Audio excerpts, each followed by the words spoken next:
Hey guys, Bobby here. So I'm not gonna bother taking off my glasses. It's too much fucking effort. Um, so I've been able to catch up on the Scream series. Just in case you don't know, Scream is let's see how would we put it? Scream is a slasher film franchise started in 1996 by the legendary Wes Craven, and then kind of torn apart after that. Okay, so I already did a review of the first Scream. I liked it. I think it was a bit overrated, but that's what happens when you watch movies that you hear so much praise about. This happened to a buddy of mine when I suggested Texas Chainsaw Massacre to him.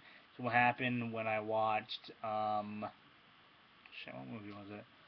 Oh my god, I'm blanking on it now. Oh, this is what happened when I watched Candyman for the first time. Um, yeah, there's a lot of there's a lot of expectations that I had with the original Scream that sadly weren't met, but it's still a pretty good slasher film as far as slasher films go. Um, Obviously that'll be one I'll be owning on Blu-ray pretty soon. Not sure when, but I don't know. Anyways, Hulu and Netflix have Scream 2 and 3 on them right now, so I had a chance to watch them. So we'll start out with Scream 2, and then maybe we'll go into Scream 4. I don't know. Okay, so Scream 2, sequel. That's as fun as you can get. Sidney Prescott, the protagonist and heroine from the first film, is now in college, where she's being tracked down by a sorta kinda um, copycat killer. Gale Weathers, Dewey, and the fuck is his name? Jamie Kennedy's character, what the hell his name is, are back, and of course they're being hunted down. Um, this movie got a lot of praise, and it's just I'm watching this, and maybe this is one of those I had to be there kind of films. Which let's be honest, this is not a good approach to filmmaking. There's just a lot of like fucking groan inducing scenes in that movie. um, Highlight being Sidney Prescott's boyfriend singing a musical number, I think from Top Gun, and it's like, what the fuck? Why is that in there? And there's people, cheering, yeah, yeah, yeah, and it's just, no, why? And then not to mention you have a very, very, very underused Sarah Michelle Gellar used here, and it's just I don't understand why Buffy the Vampire Slayer was fucking enormous by this point, wasn't it? Don't call me on that. Just I don't know. It felt very lackluster. I'm gonna go into like hardcore spoiler territory here. Um, my major problem being the endings, where we get to see the big reveal of the killer. Who you find out is Sydney's boyfriend's best friend, and they named like Mark or some shit. I don't know. Much like the Wookiee. Give me a second. Um, yeah, it's just my problem with him is that he's using these murders as a way to blame the recent film adaptation of the Westboro murders as a means to blame violent media um, for the killings. And you would think this would resonate like really well, especially considering Sandy Hook just happened, a lot of fucking shootings in 2012, a lot of politics pointing the finger at goddamn natural born fucking killers, and violent video games, and it just fails. This is because his character is so underdeveloped. He isn't even in there for very long. His name is Mickey, played by what the fuck is his name? God damn it, what is his name? The actor. He was in I think Crazy as well in it. The Fantastic remake. Fuck it, we don't need. Oh, Timothy Oliphant. It it had so much potential, and this is why it pisses me off so much. Um, if he would have been, fleshed out more, if his character would have been like, it's a fucking movie's fault. And this just happened in a 2-minute scene in which it's just a bunch of ranter between, film school characters fucking putting glasses off. So much goddamn glare in these things. And then the rest of the movie is just, oh yeah, hey Mickey. And then, as if this wasn't bad enough, they kind of forced in this little bit here. The daughter, not the daughter, oh my god, the mother of Billy Loomis, the one of the antagonists in the original film, comes back and is just, the fuck has she been? Why is she here? She's doing this as a revenge, against Sidney for killing her son. And it's just, first of all, why the fuck do you care? You left in the goddamn first place. And second of all, why? Why bother with this big, extravagant murder plot constructed by with some goddamn college kid who wants to blame fucking violent media? Why not just, you know, why not just pull a Jason in Friday the 13th Part 2, He goes over there, kills Alice, get the fuck out. That's all you had to do. Why do you need this big fucking plot? I mean, and then on top of that, they also had to kill off probably the best character in the franchise, Jamie Kennedy's character. I liked him. Very, very, very likable character. I fucking hate Jamie Kennedy, but for whatever fucking reason, his character's pretty damn cool. My positives is Courtney Cox. God, she's a fucking babe in that movie. David Arquette is kind of there too. He's very underused in this movie too, sadly. Neve Campbell, she's a pretty good actress. I'm surprised she hasn't done a whole lot since Scream. But oh well. I guess that just happens. So on a scale, I would give this film a very solid 6.5. It's not a bad movie. Do not get me wrong. If you enjoyed the first movie, you might enjoy this one. I didn't, but then again, I enjoyed the fuck out of Texas Chainsaw 2. Alright, so let's move on to Scream 3, and I'm gonna keep this one short. What the hell? Scream 3 was previously the only film in the series I had seen prior to Scream 4. Oh my god. Okay, so Sidney Prescott is now in isolation. She, her whereabouts are unknown, and then Ghostface pops up again. He kills Cotton something. It's Cotton, which we'll call him Cotton. The man she blamed the murder of her mother on in the first film, and then comes back in the second film, in an attempt to find her whereabouts, which ends miserably. His character is just a, oh hey, this is a previous character, let's fucking kill him off kind of character. Kind of like Alice in Friday 2.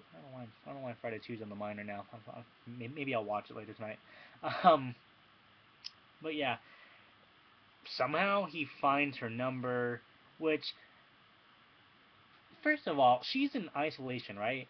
So why is she working as a crisis counselor? Don't you think it would be a bit risky, to be a crisis counselor, and then, have fucking Ghostface the Third come back? Well, hey, I found you. I'm gonna kill you now. And then there's this whole meta thing that I just that is not pulled off correctly here. They're now on the third sequel in a film's franchise, Stab, and for whatever reason, Dewey's brought on as like a creative consultant, and Gale Weathers is back, along with Sidney, who flees to Hollywood after hearing about Cotton's murder, and then for whatever reason, the cast of Stab 3 has to be killed off. And then it jumps to the big reveal. And when you watch this movie and you hear this reveal, it's like, what the hell? Okay, I'm gonna read you the wiki for this one, because I would put it terribly. Okay, so on the last paragraph of the Wikipedia plot outline, let's see. Okay, the killer reveals himself as Roman, the director of Stab 3, who have who faked his death and survived being shot due to a bulletproof vest. Roman admits to being Sydney's half-brother, born to their mother, Maureen Prescott, when she was an actress in Hollywood. Roman details how, upon finding Maureen, she rejected him, and he took his revenge by convincing Billy Loomis and Stu Masher to kill her, sparking the events of Scream and Scream 2. However, when he discovered how much fame Sydney got because of those events, Roman snapped and lured Sydney out of hiding. Sydney and Roman fight, ending with Sydney, and of course he dies. Why? Why? Why do we need this backstory? It's just, it feels like Miramax was like, you know what? We need a third sequel. What can we do? Hey, let's pull up the fucking half-brother gag that every other, fucking cliche storyline has to, to use. Goddamn cartoons are fucking lampooning this. You know that they had to have known that this was a bad idea. I appreciate that they're trying to, explain why Billy and what was his name, Stu snapped in the first film, but they already explained it. Oh hey, your mom fucked my dad. I'm gonna kill him. I'm floating low for the ride. And in the second film, okay. Not okay. Kind of a bad ending, but it wasn't that bad. And in this one, I'm your half brother. I got pissed off at her mom for not accepting me, so I'm gonna fucking kill her. Then you got all the fame for it. Now I'm gonna fucking kill you because fame. Yeah, this is just a bad film all around. The story is just almost non-existent. This is an obvious um, film cash in. Uh, the character of Dewey is once again just so underdeveloped. He could have been a good character in these past two films, but he's not, and that just bugs the hell out of me. Courtney Cox is back again as Gale Weathers, and she's Gale Weathers, hot as shit, but eh. And then Neve Campbell is back as Sidney Prescott, and she's fantastic as always, but it's just, why did you think that she would learn to just stay away from puns? On a scale of 1 to 10, I'd give this film a fucking 4. It's just not worth it. I'm thinking about buying that 5-disc Blu-ray set, where it has all 3 films and 2 documentaries. But I'll only get it for the documentaries in the first film and maybe the second film. Third film's gonna be there, just to be there, kind of like Alien 4 and the Alien Anthology. But at least Alien 4 wasn't that bad. We're at what, 13 minutes? Let's might as well go to Scream 4. So Scream 4 was released in 2011, 10 years after Scream 3. Sidney Prescott is now a renowned author. She wrote a book about her experiences and how she's been able to cope with it. Woodsboro is back to normal. Dewey is now sheriff there.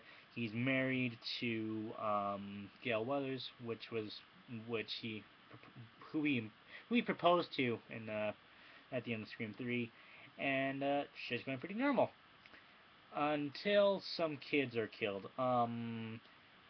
Involving Sidney Prescott's, I think, like niece, cousin, not niece, like a cousin or something, and yeah, she visits the town for a book signing, and then shit goes down. I actually enjoyed the hell out of Scream 4. Shoot me. There's a lot of people who are just, it was alright, or it's pretty good.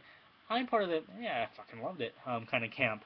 I don't know why, but the characters in this film are just so much better than the characters in 2 and 3.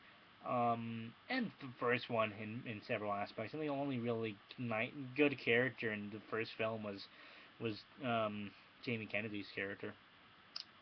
These characters are played by Emma Roberts, Hayden Panettiere, and some other kids. I'm not going to bother naming them.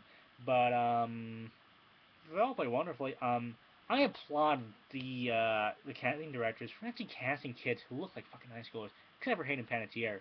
But fuck Hayden Panettiere, of course, we need a big name on the damn movie.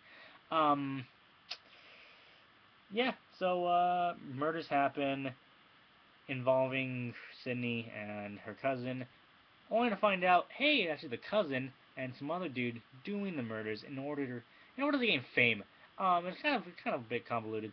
Their plan was to kill the classmates and then pin the murders on Sydney because pinning murders. And then Emma Roberts' character takes all the fame for herself, but of course she's thwarted.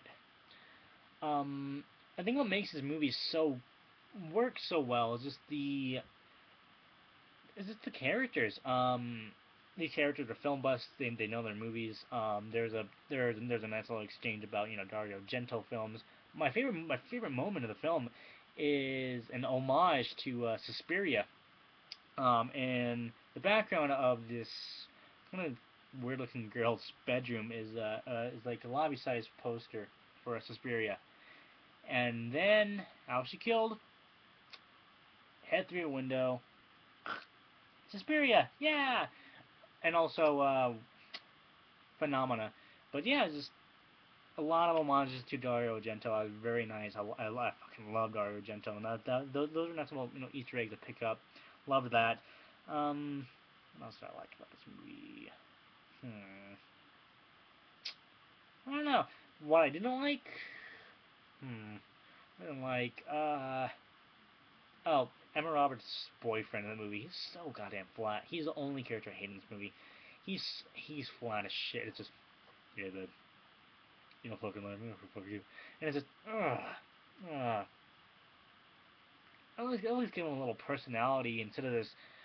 I'm creepy and I'm the main suspect of this movie because creepy, and it's just could have done without it. But David Arquette, fine as Dewey. He's finally given justice as the character. He's naive as fuck in this movie, but still, I still really enjoyed him. Courtney Cox, hot as shit still, and and still delivers a pretty good character in Gail Weathers. Neve Campbell, good character. I liked her. She's still one of those. She's a bit flatter in this movie than the previous three, but she's still fine in her own her own little way. Hayden Panettiere, I liked her as I think was her name Kirby or some shit like that. Cool name by the way. As the female film buff, who was like, I'd fuck her. Sorry, Catherine. um, yeah. Let's see who else. The other film buff character. I can't remember what the hell his name is. I liked him. I liked his best, and I liked his friend. Yeah, good movie. Not a lot of scares, but that's just because I'm already a slasher film fan in the first place. So, yeah. So I'm gonna stop the recording because we're nearing 18 minutes here. Shit. So hit that like button. Bitch slapping shit like that. Sorry. I am ripping off Minnesota Burns so fucking bad. So yeah. Like, rate, subscribe. See you later.